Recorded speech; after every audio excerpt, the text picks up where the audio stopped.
Waalaikumsalam. Berdirinya sesi ini akan mempresentasikan tentang proses berpikir dan pemecahan masalah yang beranggotakan Asrinul Latifah Zahira, tapi beliau dalam kalangan hadir karena ada satu kegiatan yang ketinggalan. Yang saya sendiri Alia Aprilian. Kamu bertiga?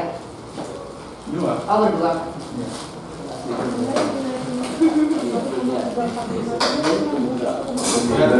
Yang pertama itu proses berpikir. Proses berpikir itu kegiatan manipulasi terhadap informasi yang berasal dari sensorik atau memori. Berpikir merupakan suatu cara untuk menyimpulkan fenomena yang berhubungan dengan pengamatan atau pemikiran yang membuat tindakan yang akan datang berdasarkan apa yang ditemukan.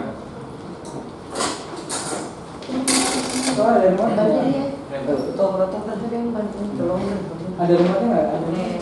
Kamu bantuin satu. Aprison. Dan di sini juga ada kegiatan berpikir. Kegiatan berpikir dibagi dua bagian, yaitu berpikir asosiatif dan berpikir secara.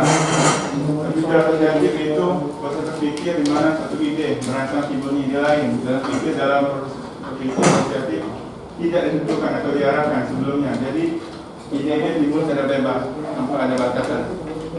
Dan yang kedua itu berpikir terarah. Berpikir terarah yaitu proses berpikir yang sudah ditentukan sebelumnya dan diarahkan pada sesuatu, biasanya diarahkan pada pemecahan persoalan. Jadi contoh dari berpikir asosiatif yaitu ketika kita duduk dan melihat botol plastik, seketika kita berpikir ingin menjadikan botol plastik tersebut menjadi sesuatu yang bernilai jual tinggi. Dan di sini juga ada berpikir terarah. Berpikir terarah contohnya itu ketika kita mendapatkan tugas dari pihak kampus dan materi telah ditentukan, karena itu seperti observasi. Jadi kita itu sudah diarahkan berpikir di materi observasi. Ya, di sini juga berpikir asosiatif dan berpikir terarah ada jenis-jenisnya, yaitu asosiasi bebas, yaitu suatu ide yang akan menimbulkan ide mengenai hal lain tanpa ada batasnya. Dan di sini juga ada asosiasi terkontrol, yaitu suatu ide tertentu yang menimbulkan ide mengenai hal lain dalam batas-batas tertentu. Dan yang ketiga itu ada melamun. Melamun itu berkhayal bebas, sebebas-bebasnya tanpa ada batasan. Juga tentang hal yang realistis. Contohnya itu ketika kita menghayalkan si dia yang tidak bisa kita miliki, dan pada akhirnya kita hanya bisa mengagumi. Kamu ide sekali. Gak bisa memiliki, hanya bisa mengagumi gitu.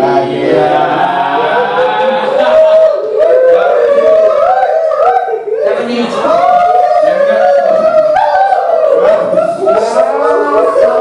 bukan semua tentang cewek kan, bisa juga motor atau apa gitu. Baru nih. Gak apa-apa ya. Iya.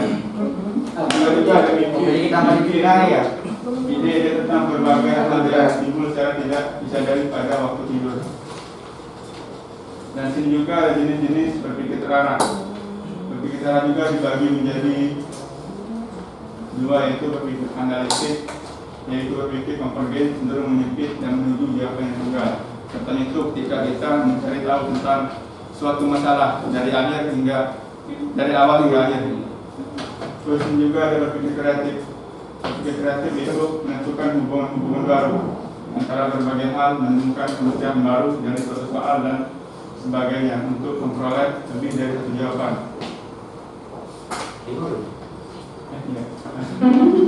Dan di materi termasuk di berpikir asosiatif itu berpikir artistik, yaitu berpikir yang sangat subjektif dalam pikiran sangat dipengaruhi oleh pendapat dan pandangan diri pribadi tanpa menghiraukan keadaan sekitar.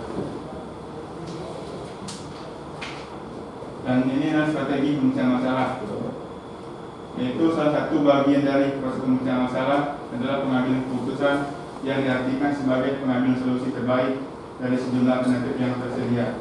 Itu juga dibagi dua bagian, yaitu strategi menyeluruh dan strategi detailistis. Strategi menyeluruh yaitu di sini persoalan dipandang sebagai suatu keseluruhan dan dicoba dipecah dalam rangka keseluruhan itu. Yang kedua itu strategi detailistis, yaitu persoalan dibagi dalam bagian-bagian dan dicoba dipecahkan bagian demi bagian. Dalam strategi yang pertama, sering kali dapat melihat hal-hal yang sama pada beberapa bagian sehingga dapat diatasi sekaligus. Dengan demikian, cara ini lebih efisien dan lebih cepat, terutama berguna kalau waktunya terbatas. Jadi kesimpulan dari materi yang saya sampaikan yaitu kita sebagai manusia jangan pernah menyesal karena pernah adanya masalah. Karena adanya masalah menjadi kita lebih dewasa.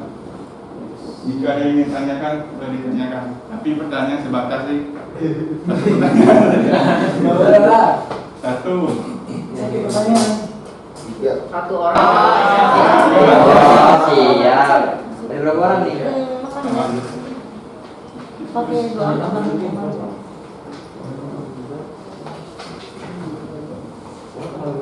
Kamu nggak nanya? Enggak. Andre memiliki pertanyaan yang sulit. Soalnya Andre tuh pertanyaannya selalu Menyulitkan. berbeda dengan yang lain. Kreatif.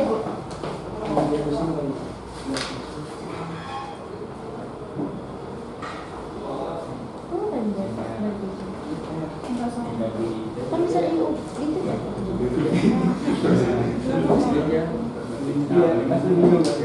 Kasihan Arya sendiri.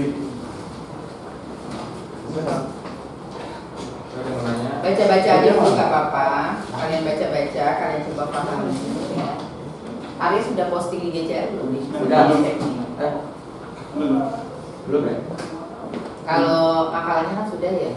Iya. Tinggal powerpointnya yang belum ya. Semangat. Bintang udah bintang. Apa? Yang powerpoint belum saya. Belum kirim ya.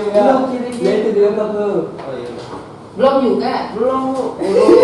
Saya minta di laptop itu adanya. Ya terus Iya. masalahnya yang salah siapa? Wahyu. Bukan.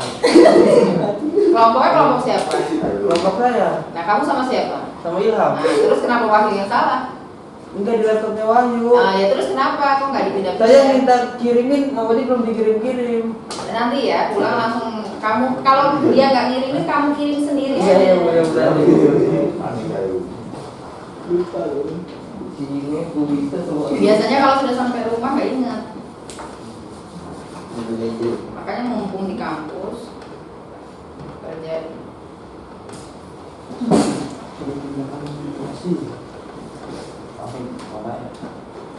Proses berpikir dan pemecahan masalah. Proses berpikir itu banyak ya. Iya. Berpikir macam-macam berpikir itu banyak. Ya, itu pernah kita lakukan. Tapi kita nggak pernah tahu teorinya kan. Seperti itu. Makanya coba dibaca-baca kembali. Di GCR kalian buka. Kalian nggak punya bahan kalau kalian nggak baca. Nggak ngerti apa yang dibahas dan nggak tahu apa yang mau ditanyakan. Karena nggak paham. Aduh. Bu, izin angkat teleponnya orang tua. Iya. Orang tua. Iya. Terus pulang ya. Enggak. Aku laku kayaknya. Biasa ya. Secara garis besar dibagi menjadi dua, Iya. ya. Jenis berpikir, ya. Ada berpikir asosiatif sama berpikir terarah, ya. Nah, berpikir terarah itu kalian paham nggak tadi? Apa yang dijelasin? Berpikir asosiatif apa yang apa yang Arya jelaskan paham nggak? Apa bedanya berpikir asosiatif dengan berpikir terarah? Ya, mau saya.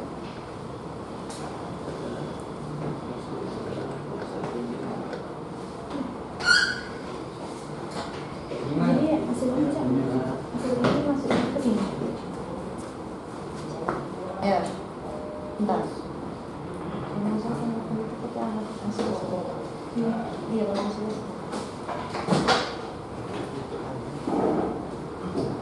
Coba Absen kita pertemuan berapa ya? absen. Absen tadi sama siapa? Mana ya? Udah selesai nih. Ini udah. Wih. Pertemuan sampai ini kita pertemuan berapa ini? Sudah 10 ya? Kita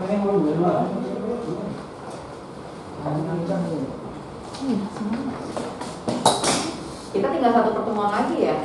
Iya Bu. Habis itu uasnya. Uasnya tinggal nunggu jadwal. Cepat kan ya.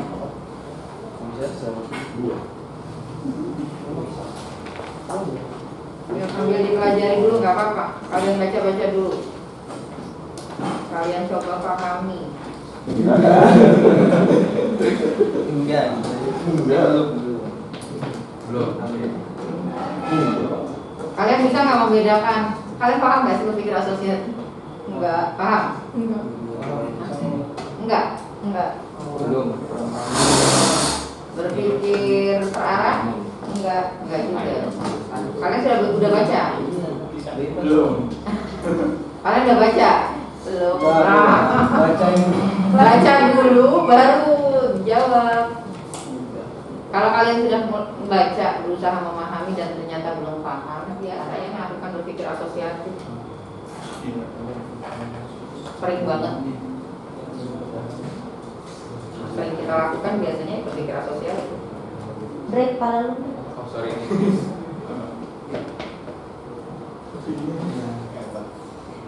Coba deh, siapa? Arya, kamu contohin konkret ya, secara konkret ya, tentang berpikir asosiatif dan berpikir terarah, biar teman kamu bisa membedakan. Perbedaan berpikir asosiatif Jadi kamu bedakan antara berpikir asosiatif dengan berpikir terarah dengan contoh-contoh konkret yang biasa kita lakukan, yang biasa kamu lakukan.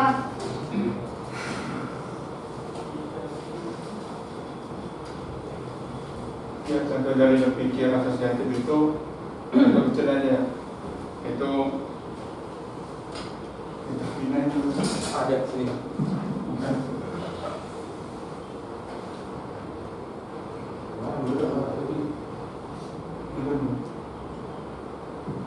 Mundur.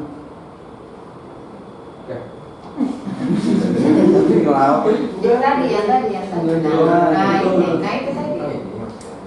Tani. Break.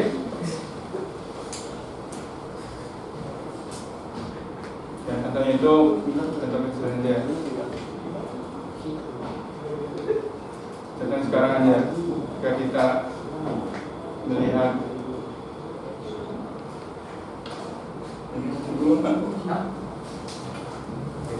Atau teman lain bisa bantu, nggak apa-apa. Nah, jadi gini, contoh dari proses asosiatif itu, berpikir asosiatif itu yaitu pikirnya itu bebas, nggak ada arahan gitu. Contohnya itu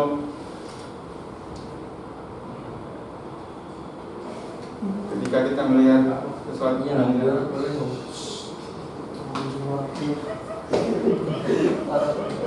kita melihat sesuatu gitu, seperti melihat kursi ini ya contohnya, ketika kita melihat kursi yang rusak, kita itu berpikir bagaimana cara untuk memperbaiki gitu. Seperti keadaan semula. Ya, ketika keadaan semula, dia itu nggak ada arahan itu, bebas apapun yang ada di depan. Asosiatif. Iya paham ya, paham ya yuk. Kamu bisa nggak nyontohin yuk? Asosiatif. Itu bebas sih, pemikirannya itu tanpa didorong dan didasari apa gitu. Maksudnya Contoh-contoh konkretnya. contoh konkretnya Ya, kayak Arya tadi kan, Arya mencontohkan misalkan kursi ketika dia melihat kursi yang rusak gitu aja. Dari situ kan lahir ide-ide yang lain kan, ide-ide gimana nih caranya kursi itu biar benar ya. Tiba-tiba nanti ada kursinya itu dari apa ya bahannya gitu-gitu. Jadi liar aja pikiran kita, tiba-tiba datang gitu loh, tiba-tiba ada, tiba-tiba hadir gitu. Paham nggak maksudnya? Jadi ide-idenya itu tiba-tiba datang aja ketika kita melihat sesuatu gitu aja. Ketika kita melihat cewek cantik misalkan gitu ya, lihat aja misalkan lihat gitu. Anak mana tuh? Gitu kan. Tiba-tiba mendeketin. Kuliah di mana? Anak siapa? Dan lain sebagainya. Jadi idenya itu tanpa kita sadari udah jalan aja gitu loh. Mengalir. Sering kan kita melakukan ini?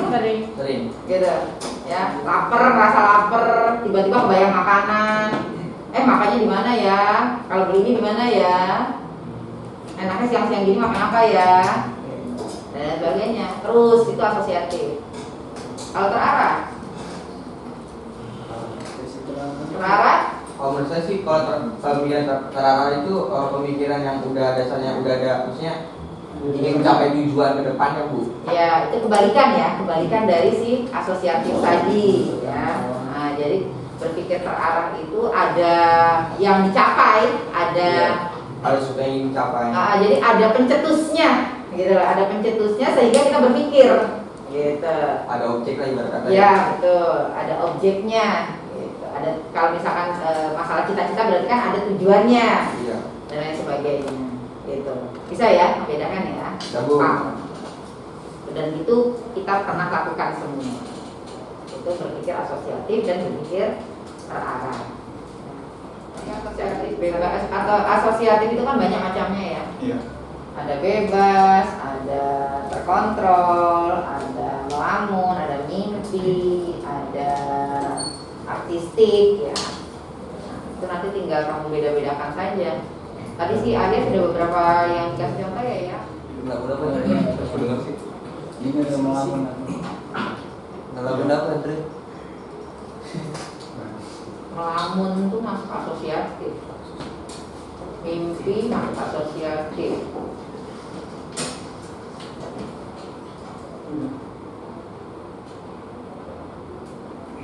Nih, dari asosiatif bebas, terkontrol, melamun, mimpi. Nah, yang paling ini kan berpikir artistik tuh ya, berpikir artistik karena berpikir artistik itu sangat subjektif sekali sifatnya. Maksudnya, Bu? Subjektif itu dipengaruhi oleh siapa kita, gitu loh, dari pengetahuan kita, dari kapasitas kita, dari apalagi pengalaman kita, ya itu nanti akan banyak pengaruhnya. Jadi yang didasari dengan pengalaman. Subjektif, jadi subjektif. Jadi kayak misalkan kita melihat sesuatu, cewek cantik aja lah, cewek cantik atau cowok ganteng, itu kan subjektif sekali. Iya. Kita berpikir dia cantik, bisa yang lainnya bisa enggak, gitu loh. Berdasarkan apa yang kita rasakan, gitu loh. Jadi subjektivitas tuh ada di berpikir artistik itu. Nah, subjektivitas tadi itu dipengaruhi oleh pola pikir, pengetahuan, pengalaman. Itu yang paling berbeda ya. Seperti itu. Persepsi pribadi. Ketika kita mempersepsikan sesuatu ya, itu kan subjektivitas sekali. Terarah tuh ada dua ya, analitis sama konvergen. Kamu bisa nggak membedakan konvergen dengan divergen? Kita kan pola pikir ada dua ya. Berpikir analitis itu ada konvergen, maksudnya konvergen ya. Konvergen itu menyempit, jadi dari poin-poin ya ke jawaban yang satu ya. Balikannya divergen ya, dari yang kalau yang konvergen tadi kan dari yang poin-poin menyempit ya menjadi sempit, sub jadi kesimpulan. Tapi kalau divergen kesimpulan baru ke sub. Benar nggak ya gitu ya? Iya. Iya. Saya nggak terbalik kan? Iya enggak. Contohnya gimana ya? Yang konvergen gimana? Yang divergen gimana? Ayo teman-teman juga belajar mengartikan, mempersepsikan itu pada sebuah contoh kita sehari-hari. Berpikir konvergen itu seperti apa? Berpikir divergen itu seperti apa? Bu, Yuk. izin ke toilet, Bu. Oh iya, silakan.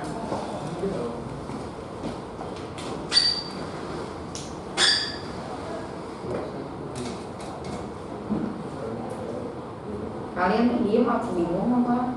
Nggak ngerti. Hah? Karena belum punya bahan, Bapak belum baca-baca. Apa sudah paham gitu loh?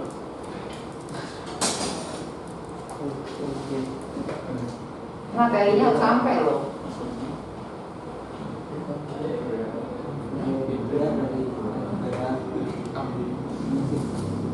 Bu, Yuk. saya mau nanya Bu. Hah? Mau nanya. Yang satu tadi belum dikerjakan. Konvergen. Contoh konvergen sama divergen dulu. Ntar dulu ya. Konvergen dari Ji. mana satu? Iya Bu, nggak mau Bu. Ayo.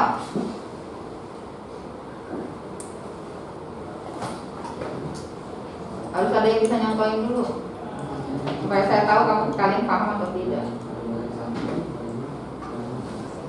Ayo. Nggak pulang. Contohnya konvergen. Nggak pulang. Jelasin. Bosan saya mau Wahyu. Yang mananya? Bentar ya Dio, kamu belakangan aja. Bintang, ayo Bin. Bin, kalau konvergen itu misalkan ini pikiran saya Bu ya, kan saya misalnya lagi naik motor, terus depan saya ada mobil, saya pengen nyalip tapi di sana ada mobil sama motor kencang. Nah, baiknya saya bakal tetap nyalip atau tetap di tempat itu. Jadi saya ambil keputusan, oh kita harusnya lebih baik di tempat kita dahulu. Kalau di divergen itu misalnya saya melihat bahan nih, ada kayu. Nah, saya pengen bikin apa kayunya enaknya dibikin kursi atau meja atau lemari gitu Bu. Banyak alternatif. Iya, banyak alternatif. Banyak alternatif. Kalau divergen itu kan cenderung pada fokus pada satu yang mau kita pecahkan itu gitu loh. Ya kan? Kalau apa namanya? Konvergen ya.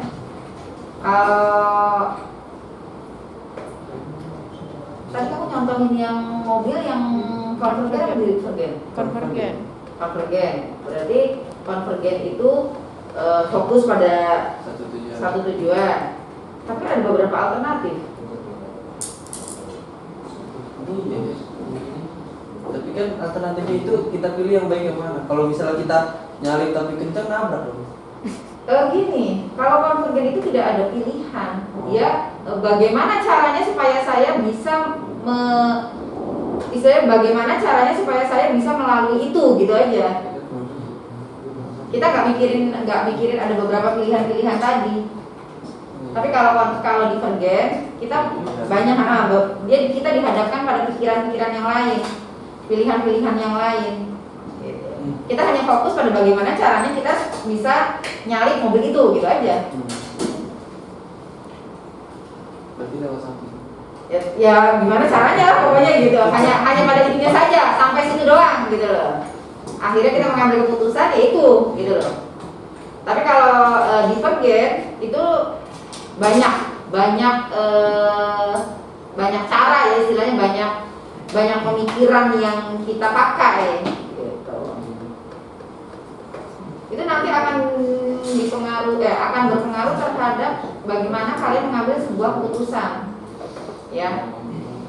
Kayak kalian menulis karya tulis ilmiah ya, itu nanti akan berpengaruh bagaimana caranya kalian pakai pola pikir divergen atau konvergen. Itu nanti akan terlihat ya, seperti itu.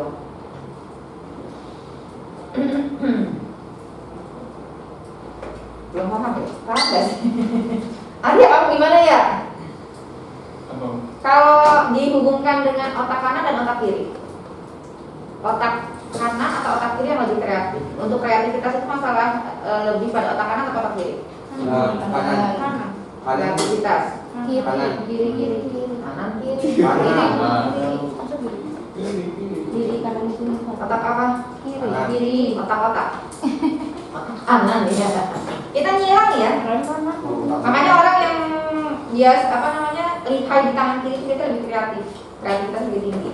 Jadi nyilang ya. Otak lebih dominan mata otak kanan sama otak kiri kita itu dilihat dari kita lebih nyaman pakai tangan kiri atau tangan kanan. Kanan. Kanan. Gitu. Kalau kita lebih nyaman pakai tangan kanan, berarti yang dominan otak kiri kita. Nah, otak kiri kita itu lebih dominan, berarti kita orang yang berpikir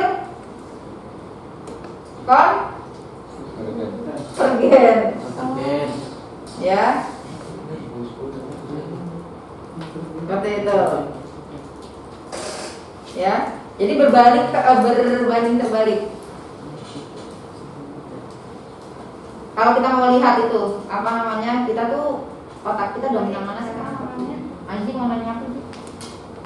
Ini Bu, apa namanya? Ke Arya nanya nih. Arya. Ya. Nih, misalkan kita ngelamun aneh. Ya. Tapi itu diakibatkan oleh pikiran yang rusak apa gimana? Apa sih? Dalam yang aneh. Aneh dalam apa? Artinya apa Bu? Kalian paham lah. Oh. Enggak. Itu tergantung dari apa yang Anda pikirkan. Itu maksud pikiran apa? Apa? Maksudnya Asosiasi atau Masuk ke asosiasi. Oh, asosiasi. Iya. Ya tanpa batasan itu ya. Iya. Itu bebas tentang apa aja gitu. Enggak ada batasan, apa aja boleh. Boleh ya? Iya. Divergen. Apa Bu? Analitik konvergen apa divergen? konvergen. Analitik konvergen. Kalau kreatif baringannya berarti ya divergen. Udah itu aja. Ya. Kalau analitik itu dia konvergen. Kalau kreatif itu divergen. Ya. Otak kanan hubungannya dengan kreativitas, berarti dia Divergen. divergen. Otak kiri hubungannya dengan yang pasti-pasti, Iya. matematika, matematik, sains, logik itu ada di otak kiri. Ya. Nah, kalau orang Indonesia kenapa sih dominan tangan kanan? Karena kita dari kecil dipaksa untuk lebih mengoptimalkan otak kiri kita. Kurikulum yang ada di Indonesia memaksa kita untuk lebih menggunakan otak kiri kita. Kenapa orang Barat lebih dominan kiri? Karena dia banyak dipakai otak kanannya. Kalau di Barat kan tidak diikat kan dengan kurikulum yang sama kayak di Indonesia kan. Makanya anak-anak Indonesia kalau dapat beasiswa keluar atau kuliah keluar selalu jadi kumlot lulusnya. Karena pintar. Karena kita dipaksa dari kecil kurikulum Indonesia itu memakai logika, ilmu pasti, matematik, sains. Makanya kalau kita kuliah keluar pasti kita jadi juara. Cuman lemahnya akhirnya kita nggak berpikir kreatif, fokus pada tujuan aja. Gitu. Disuruh beli cabai di warung A, ya udah nggak ada cabai di warung A pulang. Ya kalau orang yang berpikir kreatif, nggak ada cabai di warung A dia akan mencari warung B, nggak ada di warung B dia akan mencari warung C dan sebagainya. Banyak pasar. Itu bedanya kita, ya orang Indonesia dengan orang luar. Karena apa? Karena salah pola asuh pemerintah. Jadi kita tuh dari dulu ya, dan itu jadi masalah sampai sekarang. Dari dulu itu kita selalu jadi kelinci percobaannya Kementerian Kemendikbud. Setiap ganti menteri kan pasti ganti kurikulum kan, Iya Bu. Iya. ganti kebijakan kan. Hmm. Nah itu dia. Makanya Indonesia gini-gini terus. Makanya kalian belajar ini supaya kalian nanti bisa merubah nih di calon-calon pemimpin kan kalian itu. Amin. Makanya nanti jangan sampai kita sampai anak cucu kita nanti kita berpikirnya gini-gini terus gitu loh. Kita ini harus memaksimalkan berpikir kreatifnya kita. Gimana nih caranya kita memaksimalkan berpikir kreatifnya kita gitu.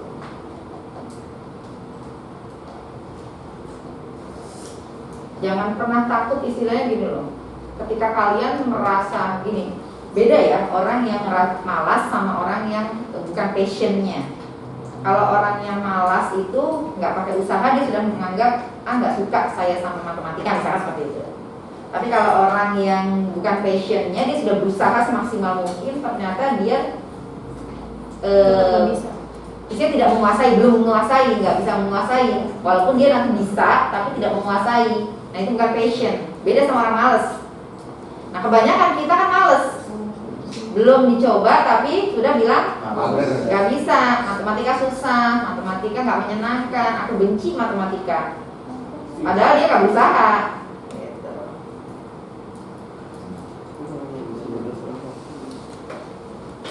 Karena kita kan wajib ya dapat matematika itu kan dari SD sampai SMA, kuliah, namanya matematika kan. Lama-lama bosen ya. Padahal kalau di luar ya kita kuliah belum tentu dapat matematika. Ada jurusan-jurusan yang ada matematikanya, ada yang jurusan enggak, sama sekali nggak dapat matematika. Tapi logika dasar, matematika dasar ya itu dapat. Hanya dasar saja. Dan itu nanti akan berpengaruh terhadap pola pikir kita.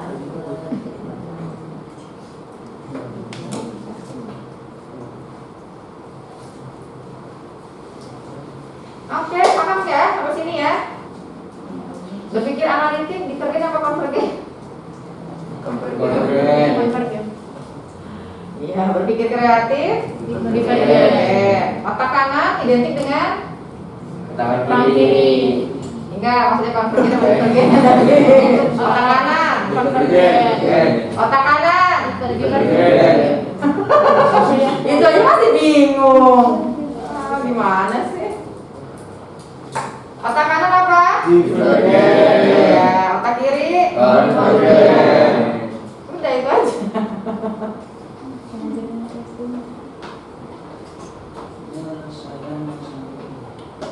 Pemecahan masalah. Slide pemecahan masalah coba deh.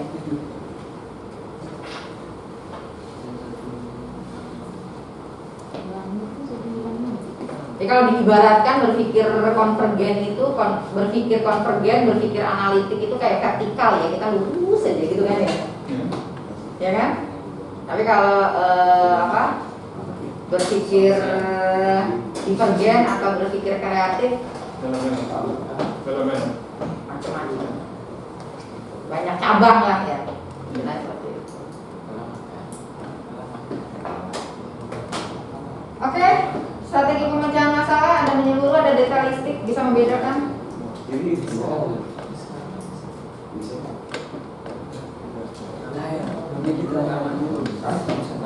Nggak makan bodoh.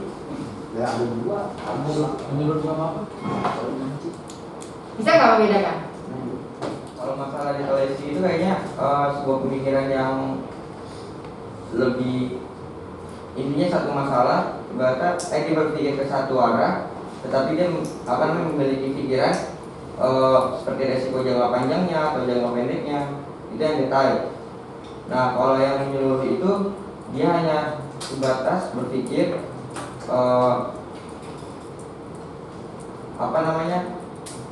lu bingung juga sih yang ini. Contoh konkretnya aja deh, kalau bingung kalian biasa gini loh, kalian lebih mudah ya melogikakan sebuah teori itu dengan contoh. Itu lebih mudah loh kalian. Ya. Saat apa sih kita pakai strategi menyeluruh? Saat apa sih kita pakai strategi pemecahan masalah detailistik? Arya, coba ya. Itu, kamu bedain dengan contoh. Strategi menyeluruh sama detailistik. Iya.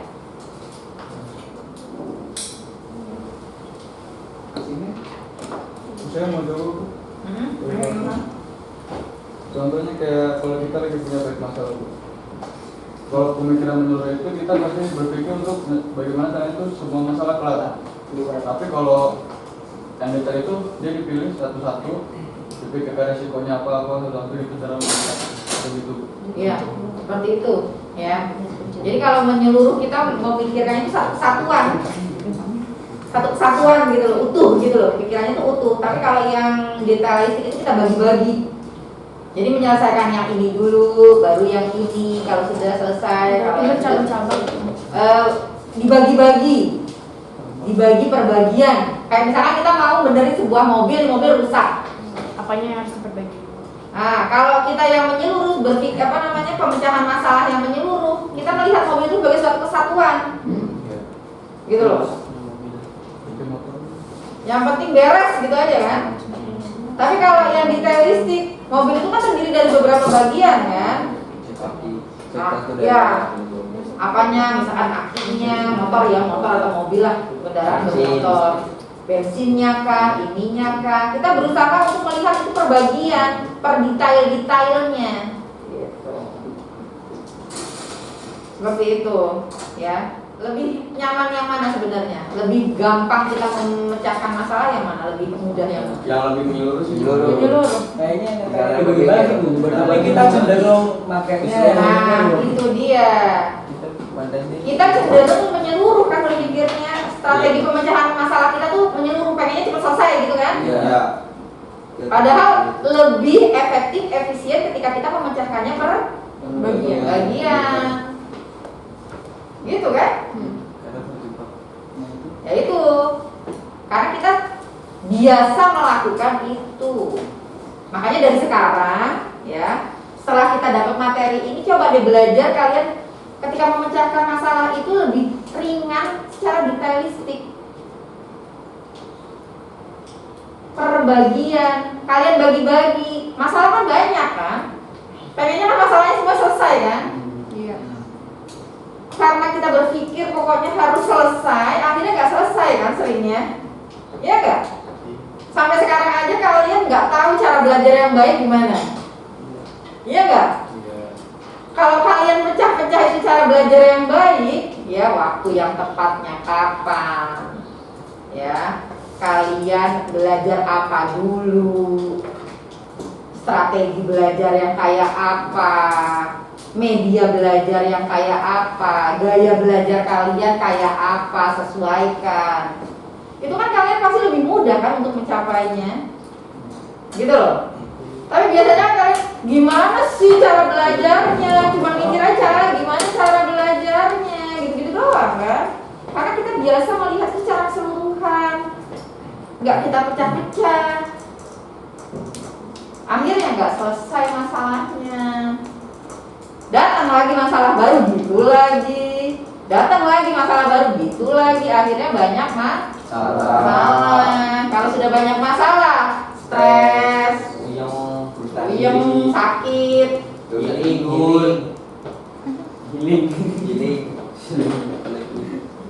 healing nggak memecahkan masalah.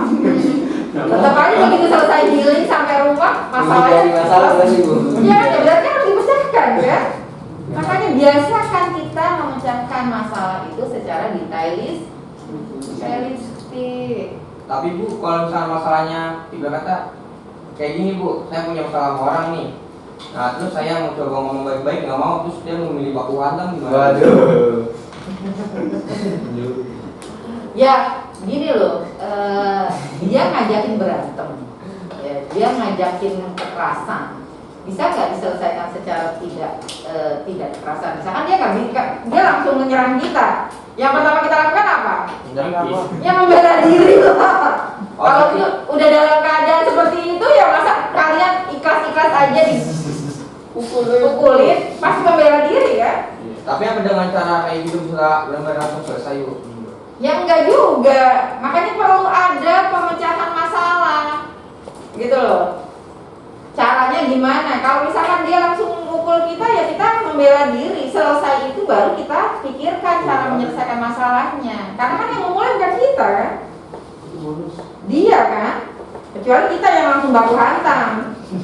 Itu kan kita. Ini kan dia yang memecahkan masalah, bukan kita. Dia memecahkannya caranya dia seperti itu. Nah kita apa yang harus kita lakukan? Ya bela diri lah. Kalau kita nggak bisa bela diri, kabur. Itu dulu. Selesai itu baru kita pikirkan cara pemecahan masalahnya seperti apa. Kalau dia yang salah Bu, misalnya gini Bu, maksud saya itu dia yang salah. Iya kan dia yang baku hantam pertama kali dia kan? Iya dia kan berarti kan masalahnya dia. Istilah kita gini loh, ketika kita dihadapkan situasi kondisi kita tersakiti, maksudnya secara fisik. Kita nanti kalau nggak membela diri kita mati. Itu masih pasrah aja kita. Ngerti nggak sih maksud saya? Iya, ngerti Bu. Nah kan karena dia nih yang berusaha untuk memecahkan masalahnya dengan cara kekerasan kan. Lah kita kan objek yang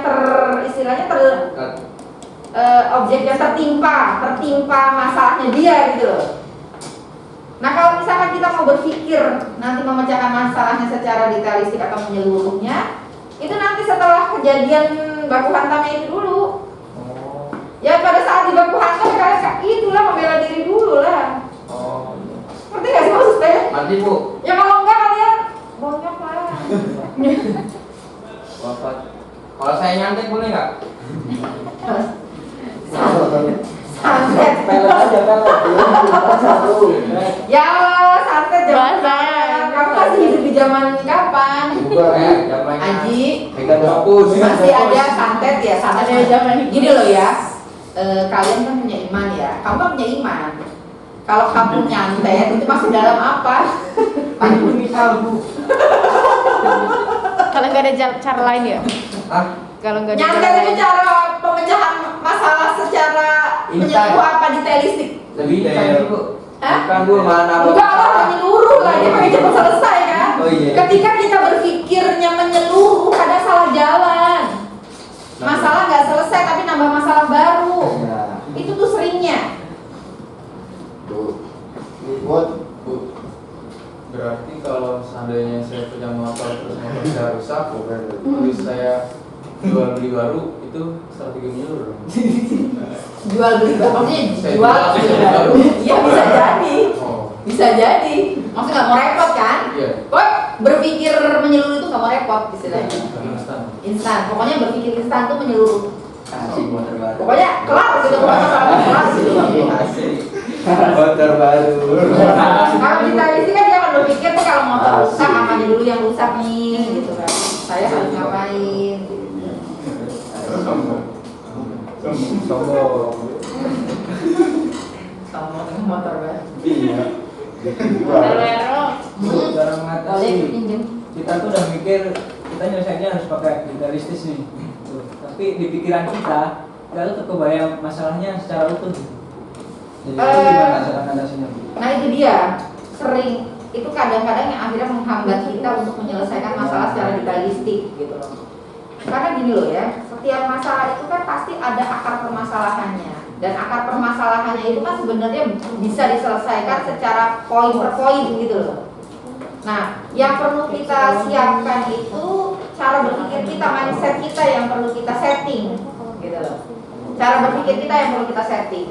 Jadi kalau kita mau berusaha untuk menyelesaikannya secara detail, jadi kita fokus pada detail-detailnya yang tadi. Jangan fokus pada masalahnya.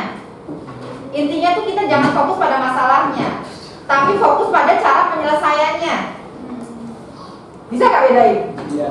Tapi Ketika kita berpikir masalah ini harus selesai, yang kita pikirkan kan hanya masalahnya saja, bukan caranya. Ingat itu.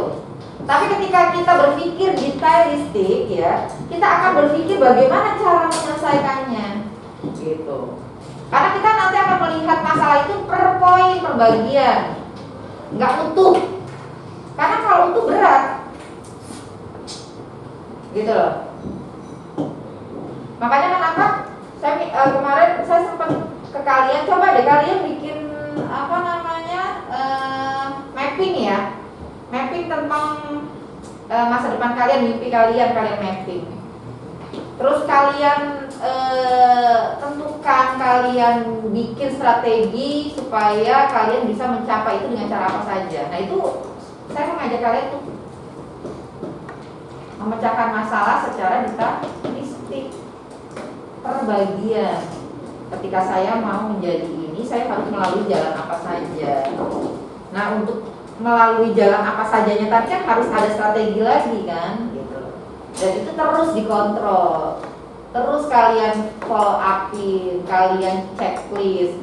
Makanya biasakan ya kalian sebelum kalian istirahat malam, itu kalian introspeksi diri, maksudnya hari ini target saya apa? Pagi ya, pagi bangun tidur kalian pasang target. malam sebelum tidur kalian evaluasi target kalian, apa yang belum tercapai. Coba deh kalian biasakan seperti itu, nanti kalian otomatis tergiring menjadi idealistik.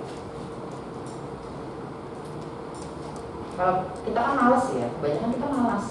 Itulah penyakit malasnya kita itu yang kadang menghambat berhasilnya kita. Malas, kita tuh malas terbesar tuh, ya. Hambatan terbesar kita tuh ada di rasa malas, dan orang Indonesia itu ada di situ, ya. Malas. Pengennya nggak ngapa-ngapain tapi dapat duit, ya nggak? Iya, video online ya. Iya, pengennya nggak ngapa-ngapain. Kayak saya pengennya nggak ngapa-ngapain, nggak ngajar, nggak ngapain, di rumah aja tapi dapat honor gitu. Mimpi kan? Gitu loh. Malas kalau kita mikir itu malas. Makanya kenapa saya, ayo bikin dong mapping. Kalian bikin mapping deh, ya. Kalian mapping ya, main map itu, terus nanti kalian evaluasi setiap hari. Nah, mappingnya itu kalian tempel di kamar kalian. Oret-oret aja tiap hari. Saya sudah melakukan ini. Nanti akan pecah sendiri loh. Ketika kalian bikin mapping ya, ketika kalian bikin mapping ada poin mapping utama, tujuan utama kalian di situ, nanti ada jalan-jalannya nih. Kalian mencapai apa? Nah, dari jalan-jalannya itu nanti kalian akan menemukan setiap hari saya harus begini. Oh, ini ternyata nggak bisa dengan jalan ini gitu. Nanti coba jalan yang kedua, coba cara yang ketiga, coba cara yang keempat. Nanti akan berkembang sendiri tuh mappingnya. Oh, kayak visi misi gitu ya? Ya, visi misi ya. Bisa visi misi tujuan hidup kalian gitu ya, kedepannya seperti apa gitu. Diagram kan? Belum diagram. Jangan dia nggak diagram, dia bentuknya kayak peta, Iya. peta gitu loh dia. Ya flowchart. Nah, Flowchart. seperti itu. Kalian coba deh buka nanti ya, kalian baca apa tentang mind mapping ya, tentang mind mapping. Itu nanti akan banyak membantu kalian loh. Ya. Lebih terarah, tujuan hidup kalian itu lebih terarah nantinya. Karena ada tujuan yang kita kejar, ada mimpi yang ingin kita raih. Nah itu nanti malas enggak itu datang silih berganti pasti. Cuma masalahnya bukan di situ kan? Itu kan pasti ada ya. Kayak iman turun naik, malas juga turun naik gitu kan. Kadang malas, kadang rajin, kadang malas, kadang rajin. Sama semua juga merasakan itu. Saya juga merasakan itu. Nah fokus kita kan nggak di situ. Karena itu kan sudah pasti ya. Naik turun itu udah pasti. Nah fokus kita adalah bagaimana menyikapi ketika malasnya kita lagi tinggi. Kalau malasnya tiap hari, Bu? Nah itu dia. Kamu cari kenapa kamu malas? Karena kamu gak punya mimpi. Jadinya malas. Karena kamu gak punya mimpi. Orang malas itu karena kita gak punya mimpi. Aku saya tiap hari mimpi, Bu. Ya mimpinya bukan mimpi yang itu ya, bukan mimpi yang lain ya. Mimpi itu kita identikan dengan cita-cita, ya tujuan.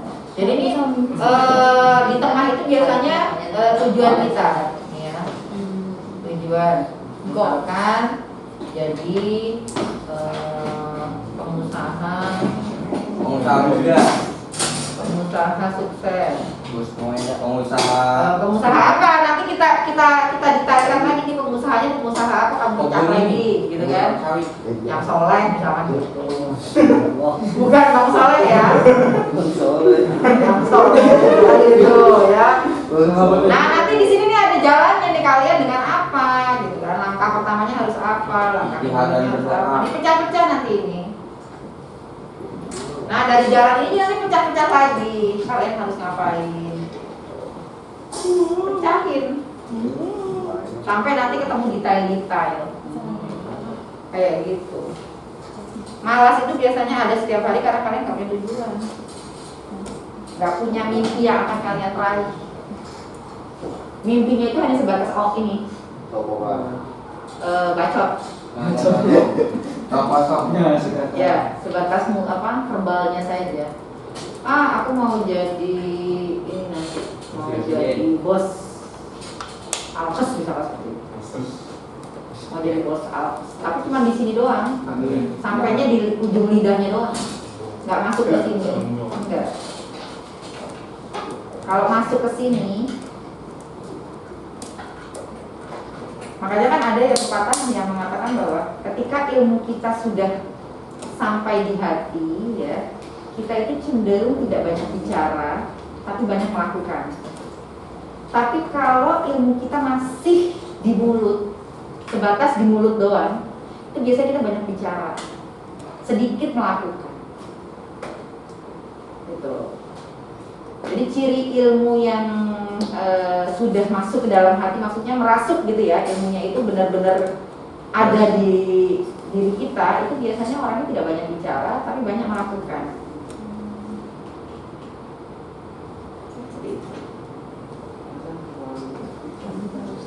Kayak ada pepatah lagi ya, kamu kosong nyari bunyinya kan. Orang yang banyak bicara itu biasanya nggak ada apa-apanya, nggak ada isinya.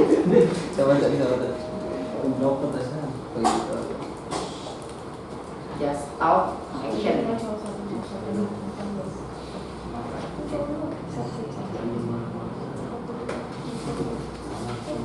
Oke, sudah paham semua ya? Insya Allah.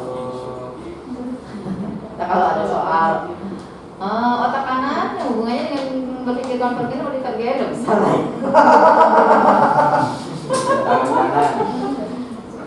Berpikir konvergen yang seperti apa, udah bisa lah ya.